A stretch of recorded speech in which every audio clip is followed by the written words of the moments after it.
Welcome to Redtastic. Story 1.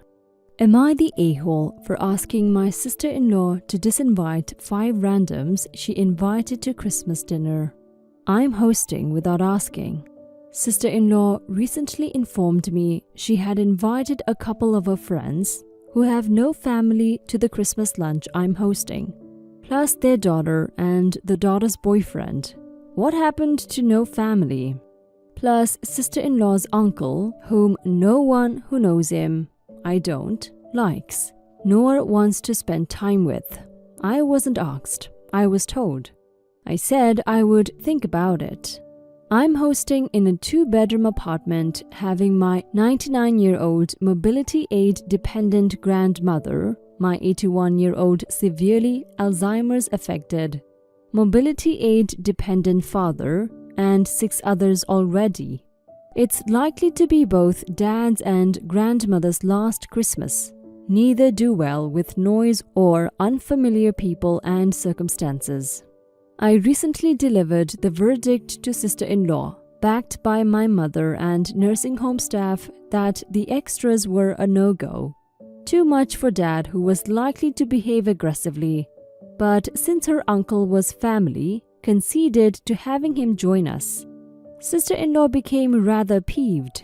She drew in dust on hubby's work vehicle, which is loaned to clients during the day. Next day, she had my brother, her husband, ring my mother to gain further concessions, that she should be allowed to make it a Christmassy Christmas, whatever that might mean. But with inference, I feel that I wouldn't know Christmas if it bit me on the backside. Apparently, I'm not loving the manipulation, being bent to her will via stealth, nor forced to accept her uncle as well as whatever else she may deem necessary to fulfill the brief of a Christmassy Christmas that I doubt I'll be made aware of before it's presented. Fait accompli on the day. Am I the a-hole? Update. Thanks everyone, much appreciated. For the sake of family harmony, and particularly not to upset mom, who had a rough year, sister-in-law remains invited. Christmas will be so Christmassy, it will be a choke hazard. I'm letting her have her continued antics in a vacuum, her true colors on full display for all to see, and mom has agreed this will be the very last time she stamps her feet to get her own way. A reasonable result under the circumstances. Merry Christmas. You're not the a-hole, OP. Your sister-in-law is just being difficult and disrespectful. If she wanted to have her control over a party, then she should have hosted her own, instead of trying to insert herself as much as possible into yours. Your home is way too small for all those extra people she wants to add to the guest list. And let's not even talk about how that many people will affect your grandmother and dad. I would advise you to stand on your ground. She can't incite those people, and if she doesn't like that, she can go host her own party. Now for some comments. Not the a-hole. And how entitled is she that she has the nerve to invite people to your family event without asking? Enjoy the time with your grandmother and father. As you said, it may be their last, and you don't want it tainted by any unnecessary conflicts, issues, or drama that could happen due to these extra people. Not the a-hole. That's extremely disrespectful of her, and under no circumstances is it alright to invite strangers to a family-hosted Christmas event. However, I'd be telling your sister-in-law that due to her disrespectful attitude, that unfortunately her uncle is now no longer invited as he's not your family. And if she really wants to host them, she can host instead. Not the a-hole. Stand your ground. It is your home. This is about the well-being of your family. Your grandmother and father are entitled to feel as comfortable as possible without the added stress of strangers. Your sister-in-law should not only respect your decision, but she should also fully understand why. If she doesn't like it, then she can host her own Christmassy Christmas at her home and invite those people. Story 2. Am I the a-hole for telling my younger son that his older brother will take over my business one day, not him? I have 3 children, a 12-year-old daughter, a 10-year-old son, and a 9-year-old son. I also have a family business. This was passed down to me by my father. I am the oldest of 3 boys, and my father gave said business to me and trained me to succeed him. My younger brothers assisted me, but the business is mine and they respect my father's wishes. I am also old-fashioned like my father.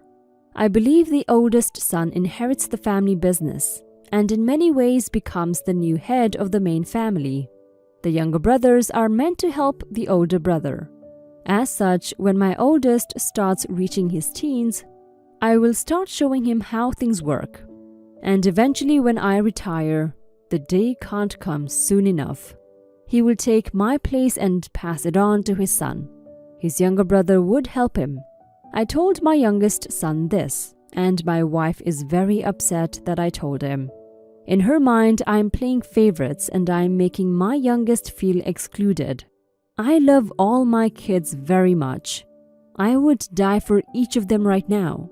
However, you can love people equally without acknowledging their separate roles. I love my daughter and wife equally but in different ways. And they each have their own roles and responsibilities. Same way with my boys. Am I the a-hole for telling them this? Edit. Alright, this whole thing turned into something I wasn't expecting, but I pretty much had a good time. I disagree and was not swayed by your arguments, but I will accept the whole a-hole judgment since it's pretty much universal. I'm out, bye. You're the a-hole for so many reasons, OP. Why would you tell a 10-year-old boy you were giving his elder brother, who is 12, the family business?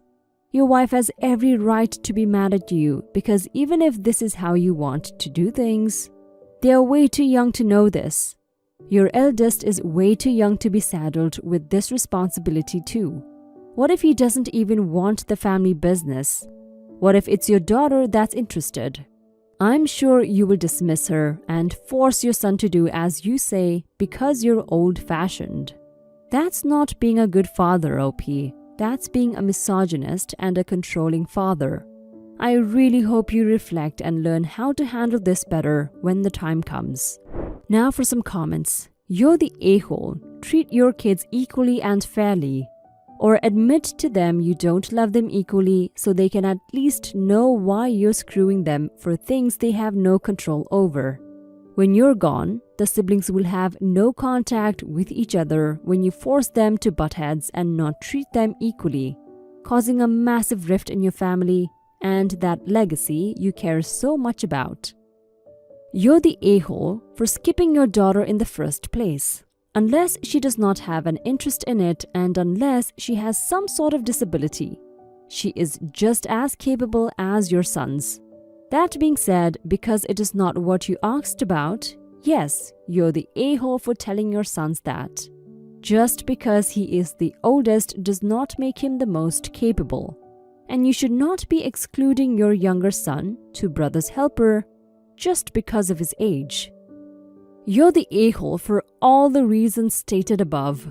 I'm the youngest, and a girl, in my family and raised to bow down to my older brother, while he was entrusted with all the stress and responsibility of having to help with the family businesses.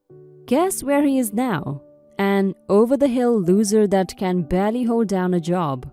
He couldn't take the pressure of being the chosen one. While the only expectations my parents had of me was to be barefoot and pregnant. Now he resents them for putting him in that position, and I resent them for thinking less of me because I'm younger and a girl. You are setting yourself up for failure. Story 3. Am I the a-hole for telling my son I won't visit him until he has kids? My son and his wife came back from honeymoon with the news that they were going to move to another state in order to be closer to her family.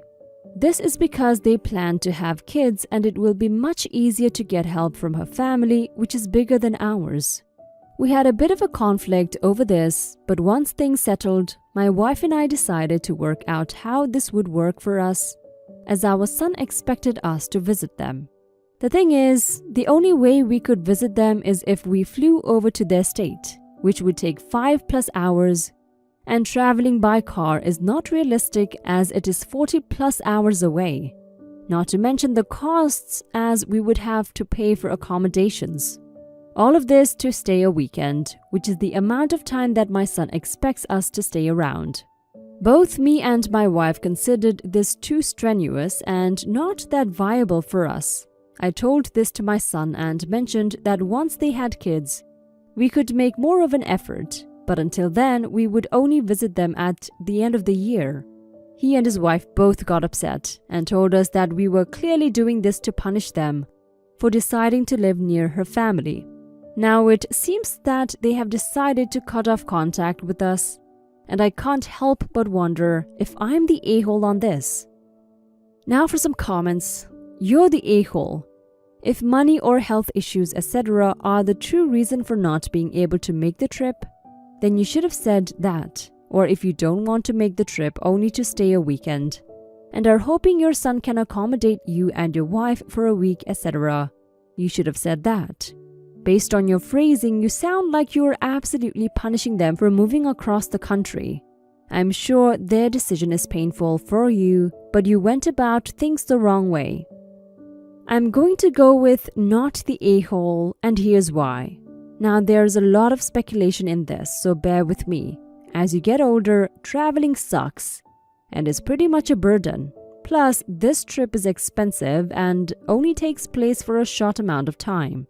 A more viable option is to simply take time to video call and catch up. However, you can't do this with newborns. Therefore, it makes the trip worth it to make new memories and interact with someone who needs their grandparents. It is selfish for OP's son to want his parents to constantly visit. At least that's what I think. Not the a-hole. Your request was reasonable. You are probably up there in terms of age, so the idea that you can throw money around for 5-hour+ trips multiple times a year very easily, or make a 40+ hour car trip, is ridiculous. I also understand that once grandchildren are in the picture, priorities will change a bit, as grandchildren are the equivalent of drugs to an addict. You have to have them in your life as often as possible. Assuming this is your only child, it wouldn't surprise me if you even considered moving there after your son had grandchildren.